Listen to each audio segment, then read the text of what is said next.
On est 92A. Donc on dit comme ça. On y va. Kivan des Kashnatsin. Étant donné que la bourse, elle a des lacets, comme c'est l'habitude. Et donc voilà comment qu'est-ce qui se passe. Ma picle ad poumé. Donc le voleur, il sort la bourse jusqu'à que l'ouverture de la bourse, elle se trouve dans le Reshut Harabim, dans le domaine public.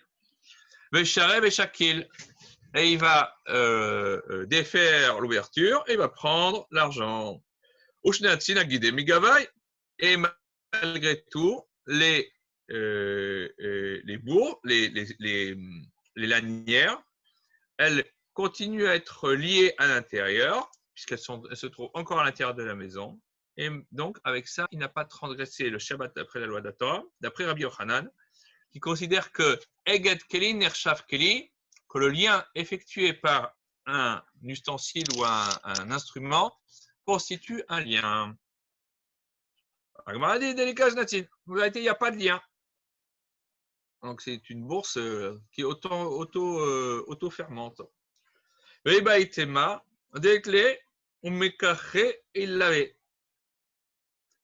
Alors, en vérité, je veux dire, ouais, peut-être, ils en ont, mais elles sont attachées sur la bourse. Et donc, quand ils sortent toute la bourse, les lanières sortent avec. Hanama Rava. Et ainsi, il a parlé Rava. L'Oshano, dans la Mishnah, on a dit qu'il n'est pas tout quand il a laissé la boîte sur le pas de porte, à la condition que la majorité des fruits soit à l'extérieur et une partie reste à l'intérieur. Quand est-ce qu'on a dit ça? Quand c'est une boîte qui est remplie de concombres et de courges, parce qu'ils sont non. Donc, il y a une partie qui est à l'extérieur. Alors, mais si elle est pleine de graines de moutarde, il sera donc il aura transgressé l'interdit de la Torah. Alma Kassavar, donc on voit de là que Rava il considère que le lien effectué par l'instrument, par la boîte, ça ne s'appelle pas un vrai lien. Abaye Amar, Afilumea Chardal Batour.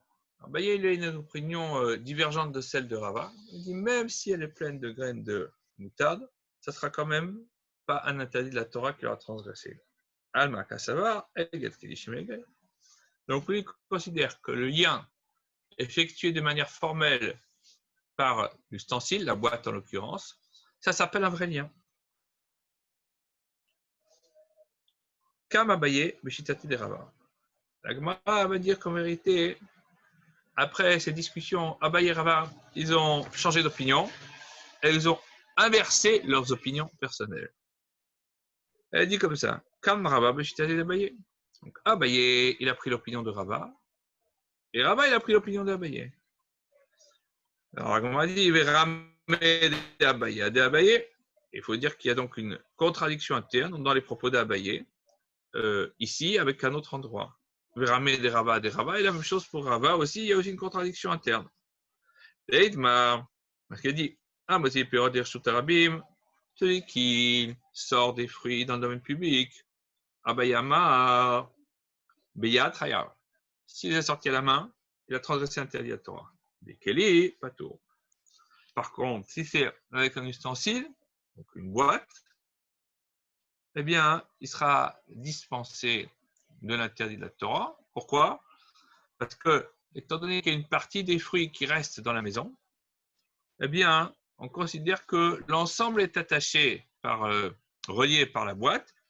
Et donc, d'après lui, ça voudrait dire que Eged Keli Shime Keli, Shime Egel, le lien, la nature qui est effectuée par la boîte, ça s'appelle un vrai lien. Rava Amar Beyad Patour. Et Rava dit l'inverse. Il dit, s'il les a sortis à la main et que lui-même, il est resté à l'intérieur de la maison, il prend avec sa main le fruit, il le sort de la maison, mais lui, il est dans la maison. Patour. Pourquoi? Eged Gufo Shime Heged. Son corps est dans la maison. Donc le lien qu'effectue son corps est suffisamment prégnant pour considérer qu'avec ça, eh bien, d'après la loi de la Torah, il n'a pas vraiment sorti ses fruits. Mais Keli Chayab. Par contre, si c'est avec un ustensile, eh bien là, il aura transgressé l'interdit de la Torah, ce qui va considérer que Eged Keli Hashemé qu'il dit, Eged Gufo Shemé Eged, donc le lien effectué par son corps, c'est un lien. Le lien effectué par la boîte, c'est pas un lien. Donc, a dit, il pour, renverse tout. Et donc, Rava, il va considérer que c'est pas tour si c'est avec un ustensile, et que Abaye veut dire c'est Chayav si c'est avec un ustensile. Beyad Chayav, alors on dit, ça appliqué à la dernière au dernier propos. Si c'est avec les fruits, il les a sortis avec la main dans le domaine public, et que son corps est resté à l'intérieur, parce que vraiment tu as considéré qu'il est Chayav. Vatnan, pourtant, on enseigne dans une Mishnah. Si le maître de maison qui est à l'intérieur a tendu sa main à l'extérieur et que le pauvre il a pris la nourriture qui s'y trouvait,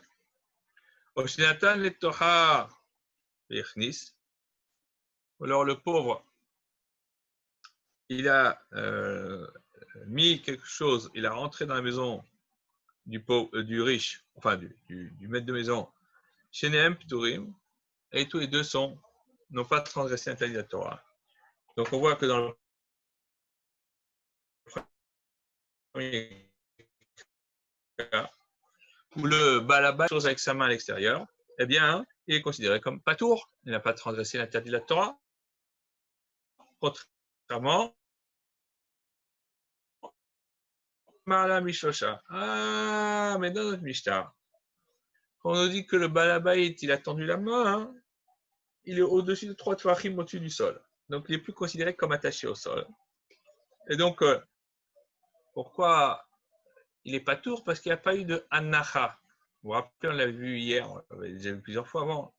Pour que l'acte de transport d'un domaine à un autre puisse être considéré comme une transgression de Shabbat, il faut qu'il y ait akira et anacha. Akira, par exemple, je soulève dans le domaine privé et je dépose anacha dans le domaine public. Mais là, qu'est-ce qui s'est produit? La nourriture elle est toujours suspendue en l'air. Il ne l'a pas déposée. Tant qu'elle est dans l'air, il n'a pas considéré comme ayant transgressé l'interdit de la Torah. Ah, et là, les mata mishosha. Là, on parle de quelqu'un qui a transporté la nourriture en dessous de 3 tfachim au-dessus du sol.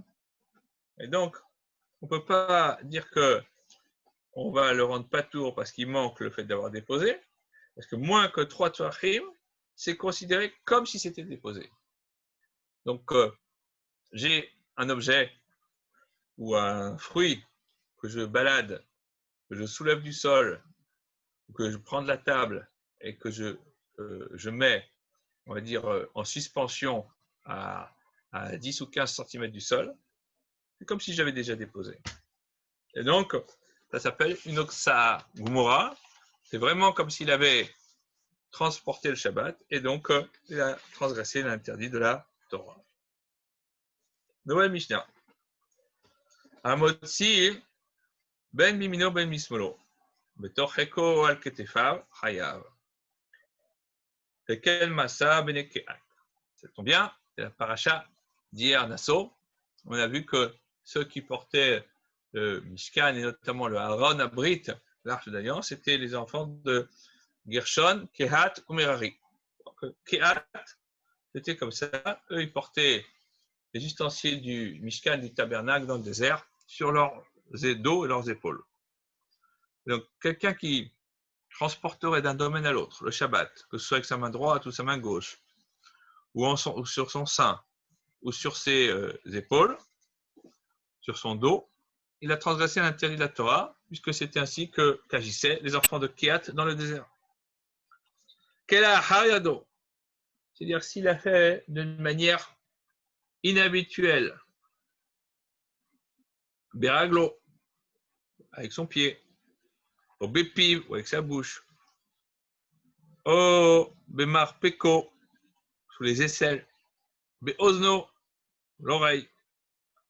Ou Besearo, avec ses cheveux.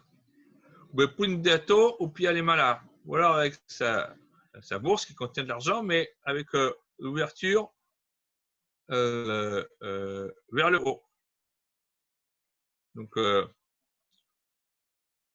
Ben Pundato la Haluko, entre, par exemple, sa ceinture et son vêtement, ou Biswat Haluko, ou alors sur les bords de son vêtement, mais Minahalo, avec sa chaussure, le sandalo, avec sa sandale, Patour, il n'est pas transgressé l'interdit de la Torah. Pourquoi? Chez lui aussi, qui est derrière Hamotsi'in, il n'a pas transporté suivant le chemin habituel des gens qui transportent. Il faut autre chose pour avoir transgressé l'interdit de la Torah. Amar Rabbi Lazar enseigne.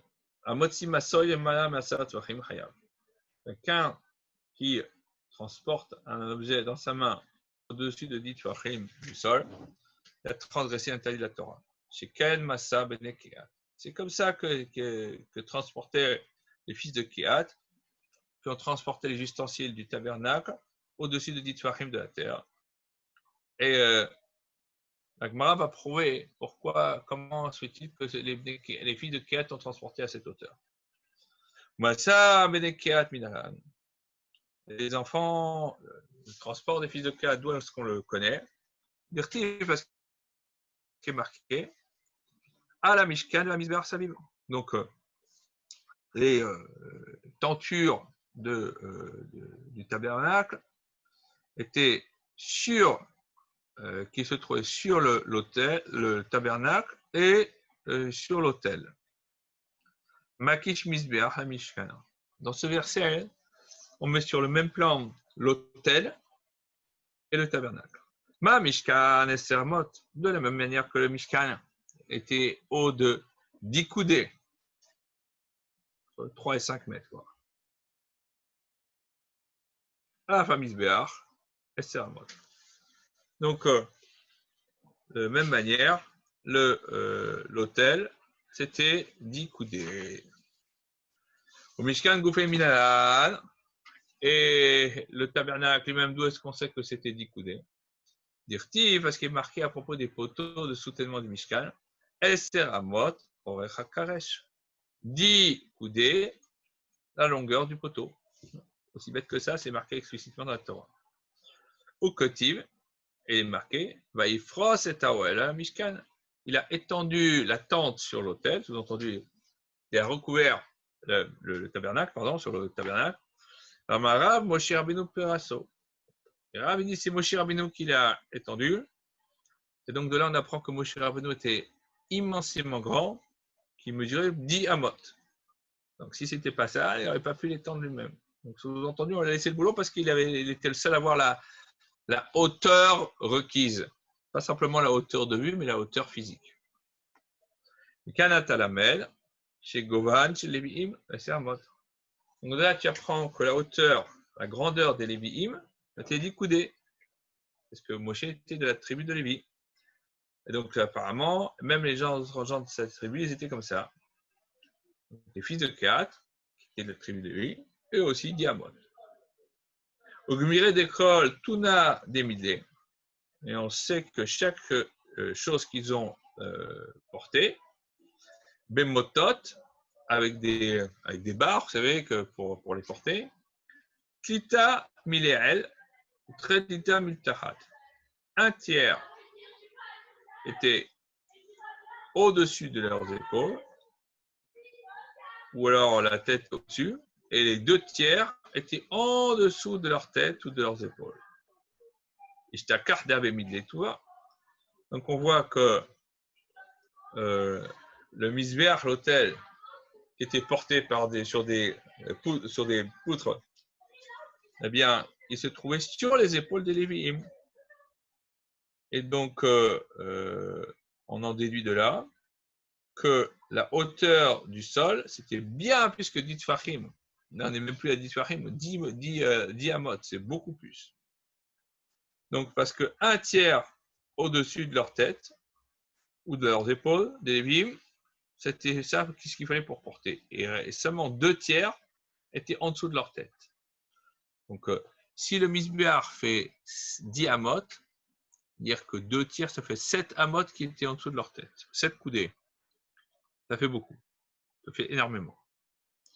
De là, il a appris Rabbi Lazare que le fardeau des fils de Kéat était au-delà de 10 tfachim du sol. Mais Aaron. Ou alors, ils ont appris cette hauteur du Aaron, de l'Arche d'Alliance. La Marmar, parce que le maître il a dit Aaron, Tisha, le Aaron, il avait une hauteur de 9 tfachim. Le Kaporet, Tefar. Et le Kaporet qui était au-dessus du Aaron, avait une épaisseur d'un Tefar. Arekanasa, on arrive donc à 10 tfachim. Au milieu des Chaltuna des Midlé, Bemotot, Klita Milel ou Treklita Milra. Le même principe qu'avant. Tout ce qui se portait sur des poutres, eh bien, il y a un principe de base, un tiers en dessous, et au-dessus, et 2 tiers en dessous. Donc, on voit bien qu'ils sont au-dessus des Tfachim. Le Egma mi Moshe, on n'a qu'à apprendre en fait de Moshe Rabbeinu. Dilma Moshe Shanen, attends, Moshe, c'est pas le bon exemple. Peut-être lui, c'est différent. Damarmar, parce que lui, c'est le chef. Et la Gemara, elle rapporte, le maître dit, la présence divine ne peut résider que sur celui qui est sage, donc qui a la connaissance de la Torah, Gibor, qui est fort, Verachir, qui est riche, ou Baal Koma, qui est grand. Donc, il faut qu'il soit au-dessus de la mêlée à tous les niveaux. Mais les autres Lévi'im, ils n'ont pas les fonctions, les responsabilités de Moshe Rabbeinu. Donc, on ne peut pas dire qu'eux aussi sont dans le même sac. Donc, ce qu'on apprend de Moshe n'est pas une règle pour le reste même de sa tribu. Amar Rab Mishum Rabbi Chia. Rab a dit au nom de Rabbi Chia. Celui qui transporte une charge sur sa tête le Shabbat, il a transgressé un interdit de la Torah. Parce que c'était l'usage des gens de Utsal, c'était le nom d'une contrée, de porter des jarres d'eau et de vin sur leur tête, toute la semaine. Donc, pour eux, c'était normal. Mais on m'a dit maintenant, les gens d'Utsal, c'est la même majorité du monde. C'est un peu comme si on disait aujourd'hui, ouais, en Afrique, les gens, ils portent les charges sur leur tête. Dans le monde européen, on ne porte pas les charges sur la tête. On prend la main, on prend sur le dos. On ne met pas des charges lourdes sur la tête. Il n'y a personne qui fait ça. Donc, est-ce qu'on peut comparer? Si on vivait dans ces contrées, ça serait différent. Mais quelqu'un qui vit en Europe, c'est un peu curieux. Et la Idma m'a dit, si vraiment tu veux donner un enseignement, voilà comment il faut remettre la chose. Amara, Mishum Rabbi Chia, Rabbi a dit de Rabbi Chia, Echad bimne utsal, chez aussi Masor Yarosh, Shabbat Chayav. Quelqu'un de la famille de Utsal qui sort une charge sur sa tête le Shabbat, il a transgressé l'interdit de la Torah. Pourquoi? Chez Ken Beneiro Osinken. Parce que les gens de sa ville, ils font comme ça. Donc pour lui, c'est le minag. Donc pour lui, c'est un issour de la Torah. La idma, ridma. Si tu veux dire, voilà comment il faut dire. Amoti Masoya Oshopato. Quelqu'un qui n'est pas de Utsal et qui sort une charge sur sa tête, il est pas tour, il n'a pas transgressé l'interdit de la Torah. On tourne la page. Et si tu veux me dire, les gens d'Utsal, ils font bien comme ça. Leur opinion est annulée par rapport à celle de tout homme. Sous-entendu, un usage spécifique à une contrée ne peut pas être tiré comme exemple pour extrapoler aux autres contrées. Si tel n'est pas l'usage dans la majorité du monde, on ne peut pas s'y plier. Mishnah suivante. Amid Kameleoti Lefanav, celui qui avait l'intention de transporter devant lui. Par exemple, il a mis de l'argent dans un vêtement pour qu'il soit suspendu devant lui. et ça fait le tour, et le vêtement, il s'est retrouvé derrière avec l'argent. Il s'est porté sur le cou, enfin devant, ça s'est retrouvé dans son dos. Pas tour, il a pas transgressé l'interdit de la Torah. Par contre, s'il a transporté derrière de manière anormale, mais c'est venu devant, ça a retrouvé sa norme, là il a transgressé l'interdit de la Torah. Ben Matamro, en vérité, les sages ils ont dit, Aïcha, regrette Bessina, donc une femme qui porte un sinar, c'est une sorte de petit pantalon que les femmes portent sous leur robe par pudeur. Et donc, elle a suspendu donc à ce sinar quelque chose pour le transporter dans le domaine public. Ben mifania ben achara chayebet. Soit devant ou derrière, elle a transgressé l'interdit de la Torah. C'est kenarutiot roser. Parce qu'on sait très bien que tout ce qui est porté sur ce sinar en dessous de ses vêtements normaux, ça va faire le tour de sa taille. Et donc, ça n'est pas une règle à prendre en compte. Rabbi Yehuda Omer, Af Mekable Takin. Rabbi Yehuda dit même ceux qui sont préposés à recevoir des messages du roi et à les donner aux chevaux légers qui les transportent d'un endroit à l'autre. Ils ont transgressé l'interdit de la Torah ils ont sorti le Shabbat. Pourquoi? Même s'ils n'avaient pas cette intention-là, étant donné qu'ils ont sorti le papier avec l'intention de le donner au messager, et il voulu le donner au messager A, et il l'a donné au messager B, étant donné que la mission va être accomplie, il a transgressé l'interdit de la Torah.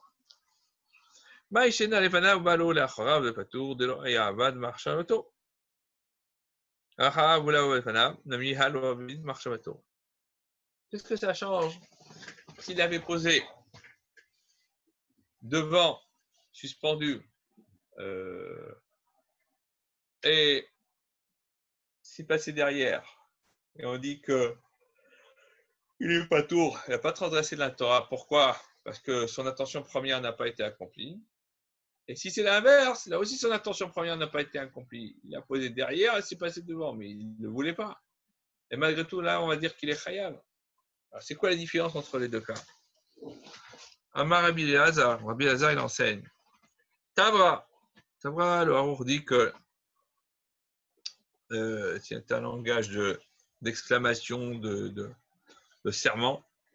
Parce qu'en vérité, il dit les deux règles qui viennent d'être énoncées se contredisent l'une l'autre. Mishanazo, Loshanazo.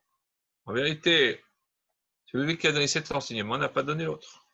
Le premier Tana, il rend pas tour dans les deux cas. Le second Tana, lui, il rend Chayav dans les deux cas. Amar Rava dit, Maïkouchia. Il dit, en fait, c'est quoi le problème? C'est que quand il a dit qu'il avait l'intention de transporter dehors, pendu autour du cou, devant lui, et c'est parti derrière, c'est peut-être la raison pourquoi il n'est pas tour. Parce que s'il porte quelque chose de précieux devant lui sur son cou, il peut faire un bon...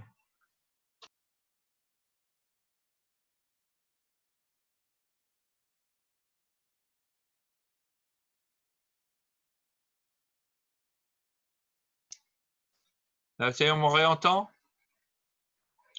Donc, si c'est devant lui, il voit ce qui se passe, il peut faire une bonne surveillance. Mais si ça va derrière lui, il ne se rend plus compte, on peut venir le voler, il ne peut pas bien surveiller. Et donc, évidemment, s'il l'a mis derrière, parce qu'il est un peu schlemil, tembel, et c'est arrivé devant, c'est sûr que c'est pour ça qu'il va être chayav. Parce qu'il avait l'intention de faire une surveillance très légère. Et à la fin, il a réussi à avoir une surveillance de bonne qualité. Donc, c'est mieux pour lui. Donc, c'est normal qu'il va être chayav. Là, Maïk Kouchia, il dit, en fait, c'est quoi le problème? Dioka de Mitken, Nitin Kasha. En vérité, c'est ce qui ressort de la Mishnah, ce qu'on peut en déduire des deux parties de la Mishnah, c'est ça qui est difficile. Parce qu'au début de la Mishnah, qu'est-ce qui est enseigné? Ah, mais pas tour. Celui qui avait l'intention de sortir avec quelque chose devant lui, c'est passé derrière, il n'est pas tour. Ah, donc, si il avait l'intention, de là, tu déduis que s'il avait l'intention de le mettre derrière et que c'est resté derrière, ben, il sera khayab, il aura transgressé un tel de Torah. Ça, c'est ce qu'on déduit de la première partie. Et ma sefa, mais dit à la fin de la Mishnah, qu'est-ce qu'il dit? Que s'il a posé les choses derrière lui et que c'est venu devant, c'est dans ce cas-là qu'il sera khayab. Donc, depuis que si tu l'as mis derrière et que c'est resté derrière, ben, il ne sera pas tout. Donc, on voit bien, on ne sait pas à quel sens vous voulez. Rabbi Lazar, il dit Tabra, Michel Nozol, en vérité, il y a une contradiction parce que ce n'est pas les mêmes Tanaïm. Celui qui a enseigné la première partie de la Mishnah n'est pas le même Tana que celui de la seconde partie de la même Mishnah. Donc, on ne peut rien en tirer. Ravashi dit Maïkouchia, c'est quoi le problème? Des Kamar, peut-être qu'en vérité, il faut comprendre ça dans. Il n'y a pas besoin de dire l'homme ibaya. Pourquoi? L'homme ibaya, l'acharav, l'acharav, dechayav, beit avidam, hashapto. On n'a pas besoin de dire que si ça, il avait voulu le mettre derrière et c'est resté derrière, qu'il va être khaya. Pourquoi? Parce que sa pensée a été réalisée, accomplie. La filou, l'acharav, balo, les fanav, il serait khalé. Même si c'était derrière, il avait l'intention de le mettre, et c'est devenu devant, tu as quand même besoin de nous dire qu'il sera chayav. Pourquoi? Ça, j'aurais pu penser, étant donné que sa pensée, son intention n'a pas été accomplie. Alors, c'est ça qui compte aussi en matière de Issour et Shabbat, d'interdit du Shabbat, c'est Mahashava. On dit bien qu'il faut qu'il y ait Melechet Mahashevet, un travail pensé, réfléchi, voulu, désiré. Étant donné que sa pensée n'a pas été accomplie, alors finalement, sauf, Loli Chayev, il n'a pas transgressé la tête de la Torah. Kamash Malan, c'est pour ça que la Mishnah a besoin de nous mettre les points sur les i.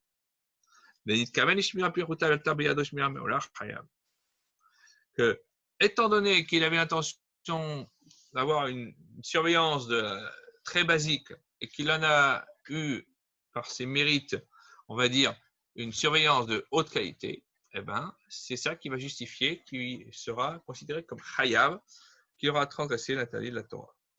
Dans le cas où il avait l'intention de sortir derrière lui, et c'est resté derrière lui, là, il y a une discussion entre les maîtres de la Mishnah et les Tanaïm. Les Tanya, parce qu'on enseigne le Braïta, Hamatima od bepundato, celui qui sort de l'argent dans sa bourse. D'accord? Donc, pundato, c'était une ceinture creuse dans laquelle on mettait de l'argent. Ou pia les malas. Et l'ouverture, elle est vers le haut. Et il a revêtu cette ceinture de telle sorte que l'ouverture soit vers le haut, et donc il puisse se servir comme il veut, facilement. Il a transgressé l'intérêt de la Torah s'il transporte cet argent ainsi le Shabbat, parce que c'est comme ça que l'argent est transporté. C'est le derer, c'est la norme, l'habitude. Pia les mata, l'ouverture est vers le bas. Rabbi Yehuda dit non, il sera chayav quand même. Parce que l'argent est bien conservé. Et Khamim dit non, c'est pas le derer, c'est pas le cheminement habituel. Et donc, il sera patour. Amarlen, Rabbi Yehuda, il aura dit au Chachamim, Iatemodim, Belachab, Balolachab, Shere ou Chayav. Est-ce que vous n'êtes pas d'accord que quand quelqu'un il a l'habitude, il avait l'intention de sortir quelque chose en mettant derrière son dos et que s'il est resté, qu'il sera Chayav, d'accord? Bien que ce n'est pas une surveillance de bonne qualité. Par Molo, modèle qu'il a Chayav, Ragloshi ou Patour. Ah, et toi, tu ne seras pas d'accord, toi, Rabbi Yehuda, que si quelqu'un porte quelque chose, transporte de manière inhabituelle, derrière sur la paume de sa main, non, sur le dos de la main ou sur le dos du pied, qu'il sera pas tour, c'est pas la manière de transporter. Rabbi Yehuda dit, Ani amarti davar echad, ven amrou davar echad. Moi, j'ai dit quelque chose pour dire que c'est moi qui ai raison. Et ils ont dit une chose pour dire que c'est eux qui ont raison. D'accord? Ani lo matzati teshuva, les livrem. J'ai pas trouvé de réponse à leur propos. Ven lo matzu teshuva, les dvarai. Et eux, ils n'ont pas trouvé de réponse à mon propos. Sous-entendu, c'est vraiment égalité. Mideka Mario, étant donné qu'il leur a dit Rabbi Yehuda ou Chachamim, et Atem Modin, là, Mikla des Patré Rabbanan, qu'il leur dit que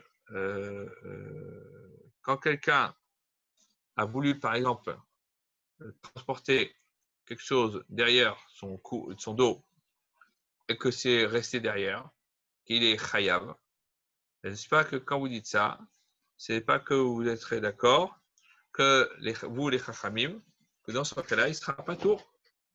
Et donc, en vérité, la discussion entre Chacham et Rabbi Yehuda, c'est quand quelqu'un a l'intention de sortir quelque chose, le portant sur son dos de manière inhabituelle, et que ça y reste, est-ce qu'il va être considéré comme ayant transgressé l'interdit de la Torah ou non? Chayav, pas tout. Et d'après toi, ton opinion, toi, Rabbi Yehuda, des Kamrele, qu'est-ce qu'ils ont dit Chacham et Rabbi Yehuda? Et à ta modèle, que quand quelqu'un, tu n'es pas d'accord, que quand quelqu'un transporte un objet avec la main ou les pieds de manière inhabituelle, qu'il n'est pas tour. Miklal, des Mechayev, Rabbi Yehuda. Donc, si tu n'es pas d'accord avec nous qu'il n'est pas tour, c'est-à-dire qu'il est chayav, il n'y a pas 36 solutions. Tanya, pourtant, une braïta qui enseigne. Que s'il a transporté de manière inhabituelle avec son pied ou sa main, tout le monde sera d'accord qu'il ne sera pas tour, qu'il n'aura pas transgressé l'interdit de la Torah. C'est contradictoire avec ce qu'on avait dit jusqu'à présent sur l'opinion de Rabbi Yehuda.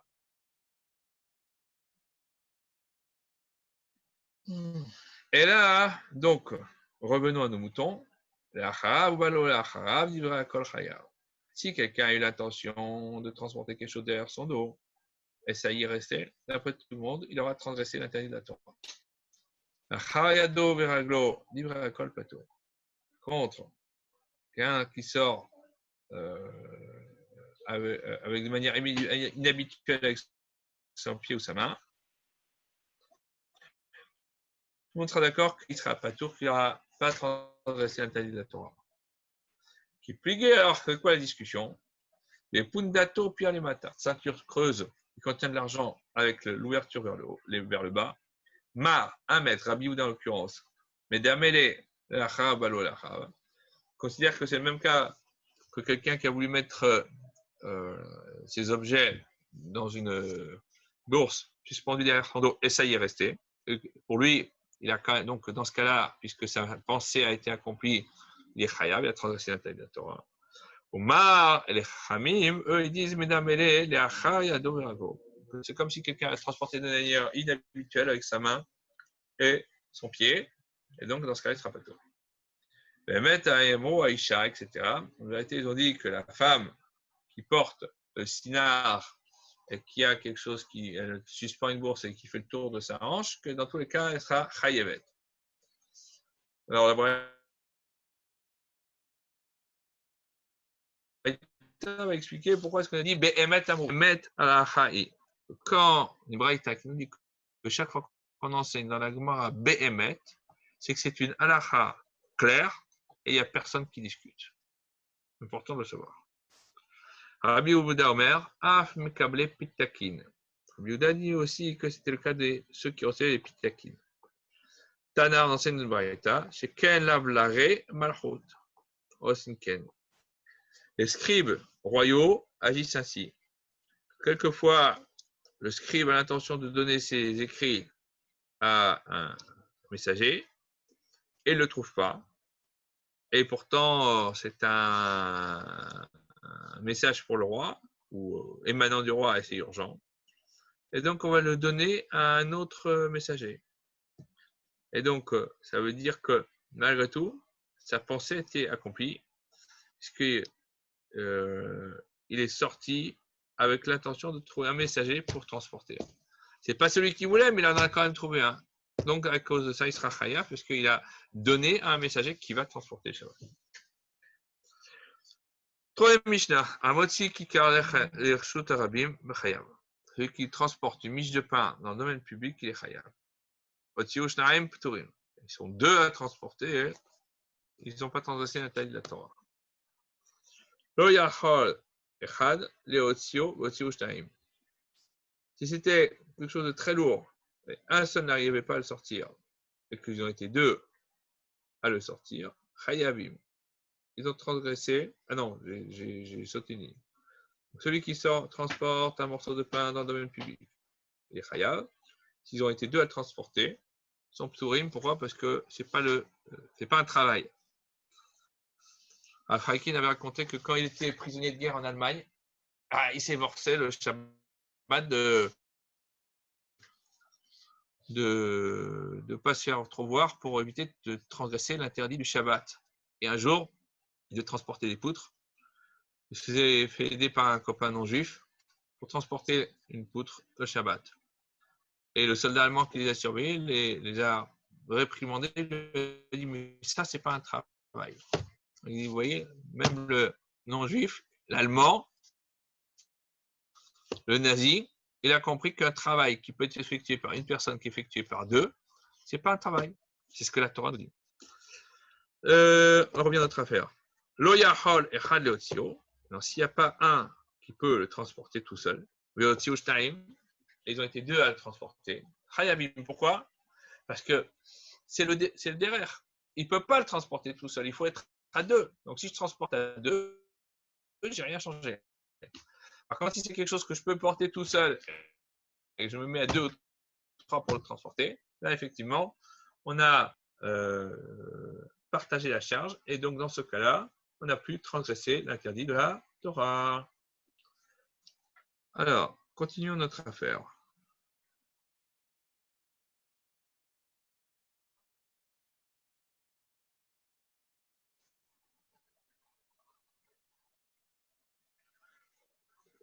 Amar Rabbi Yehuda. Non, on n'est pas terminé la Mishnah. Rabbi Shimon Poter, et lui, dans ce cas-là, Rabbi Shimon dit que malgré tout, ils ne sont pas transgressés l'interdit de la Torah.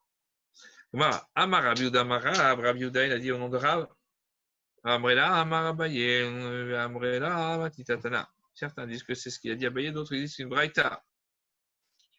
Que deux, quand tu transportes un objet le Shabbat, dans le cas où Zeyachol, que tant l'un que l'autre pouvaient le transporter tout seul, Rabbi Meir Mechayev, Rabbi Meir dit, ils sont chayav. Parce qu'en vérité, transporter à deux, c'est une fumisterie. Rabbi Yehuda et Rabbi Shimon Potrim. Rabbi Yehuda et Rabbi Shimon dit, non, étant donné qu'ils pouvaient le transporter tout seul et qu'ils le transportaient à deux, c'est pas le derer, c'est pas la voie. Donc, ils sont pturim, ils ne sont pas transgressés à l'interdit de la Torah. Zeno yachol, Zeno yachol. L'un comme l'autre ne sont pas capables, il sera chayav. Rabbi Shimon, il dit, non, il n'est pas tout. Non, on va corser un peu l'affaire. L'un, il peut transporter tout seul et l'autre, il ne peut pas le transporter tout seul. Livré à Kol Chayav. D'après tout le monde, il sera chayav. Tanya Namiachi enseigne aussi comme ça dans une braïta. Amotzi Kikar Lershut Arabim, celui qui transporte une miche de pain dans le domaine public, chayav. Il aura transgressé l'interdit de la Torah. Si au Shnaïr, s'ils ont été deux à transporter, Rabbi Meir Mechayav. Rabbi Meir, il dit non.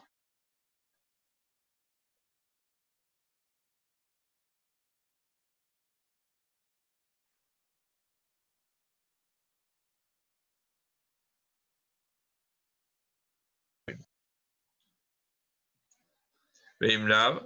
Si ce n'est pas le cas, c'est-à-dire que chacun pouvait le transporter, Torim, ils sont dispensés du korban khatat, du sacrifice expiatoire. Rabbi Shimon Poter, Rabbi Shimon, lui, il le rend patour, c'est-à-dire que même s'il ne pouvait pas le porter tout seul, eh bien, malgré tout, même si bien qu'il soit fait aider, il va quand même considérer qu'il sera patour. Donc, il n'a pas transgressé l'interdit de la Torah. D'où connaît-on ces règles-là? Tano Rabbanan, c'est une braïta. Il est marqué concernant l'obligation d'apporter un korban khatat, un sacrifice expiatoire. Ba'asota, dans son accomplissement à elle. On apprend de là à oser et kula. Vélo à oser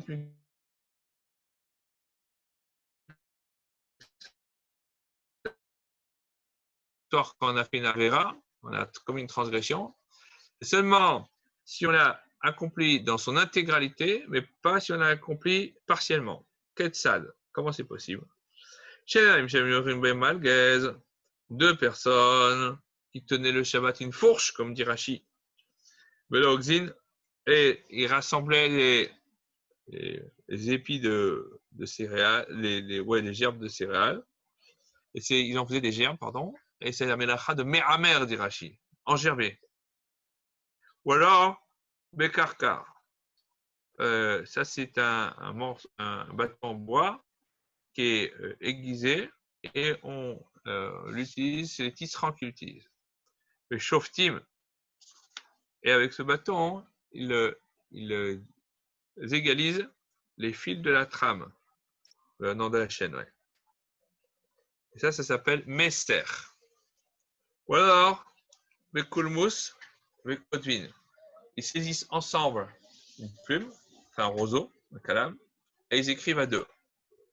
Bekane, ou alors il y en a un qui prend un roseau, et il le sort dans le domaine public. Dans ce cas-là, ils vont tous être chayabim.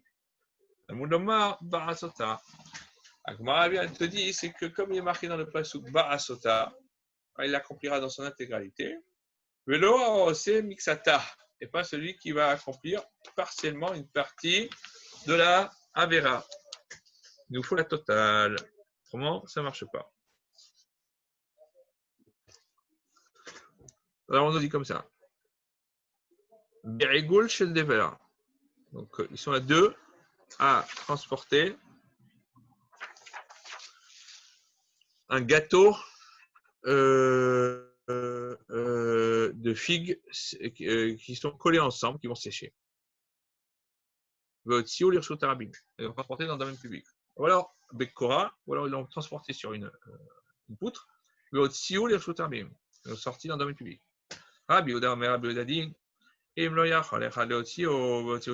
a un qui ne pouvait pas transporter, ils l'ont transporté à deux. Rabbi, ils ont transgressé l'interdit de la Torah. C'est pas le cas. Ils sont dispensés du korban khatat. Rabbi Shimon Omer, Rabbi Shimon enseigne, bien qu'un seul ne puisse pas le sortir. Et aussi au Shtaim, ils ont été deux à le sortir.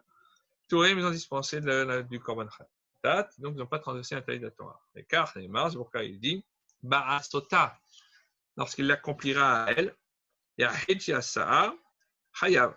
Un qui a fait la vera, la faute, il sera Chayav. Mais deux qui l'ont fait seront Pturim, c'est-à-dire qu'ils n'ont pas transgressé l'interdit de la Torah. C'est quoi la défense de la discussion de nos maîtres? Behaikra. En réalité, c'est l'interprétation qu'on doit donner sur ce verset. Il parle du chuyuv khatat, c'est-à-dire du korban expiatoire, du sacrifice expiatoire. Et si une âme va fauter par inadvertance, par quelqu'un du peuple en l'accomplissant dans son intégralité. Rabbi Shimon Saba, il y a trois exclusions qui sont mentionnées dans ce verset. Il est marqué d'abord Nefesh, donc qui est employé au singulier. Donc c'est pour dire que c'est une personne et pas plusieurs personnes. Ahat, une. Ba'asota, dans son accomplissement. Et donc d'après ce verset, qu'est-ce qu'on en déduit? Nefesh Terheta. Et donc, c'est une personne qui a fauté, pas deux. Ahat Terheta, une personne et pas deux. Ba'asota Terheta. Et donc, quand il a accompli, qu'il aura fauté. Et donc, on apprend de là que quelqu'un qui a tout fait tout seul, ou alors qui a fait avec un autre, ha l'emiroté, zéro cœur, la première exclusion, ça vient exclure le cas de quelqu'un qui a soulevé un objet dans le domaine public et de l'autre qui l'a posé dans le domaine non, quelque chose dans le domaine privé et l'autre qui a déposé dans le domaine public. Donc chacun n'affecte qu'une partie de l'action. Et donc, il n'y a pas un des deux qui a fait toute l'action. Le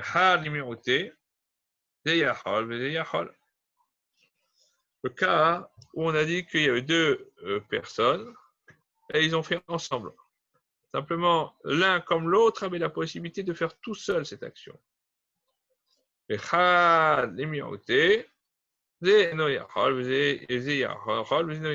cas où ni l'un ni l'autre n'est à même d'accomplir tout seul la verra, la faute, la transgression. Et donc, Rabbi Shimon, c'est la raison pour laquelle, dans ces trois cas, eh bien, ils seront pturim, ils n'auront pas transgressé l'interdit de la Torah, mais un interdit des Chachamim. Mara dit comment est-ce que Rabbi Yehuda, il interprète ce verset. Rabbi Yehuda, il dit, d'après lui, la première occurrence, elle vient exclure le cas où l'un soulève et l'autre repose, le Shabbat.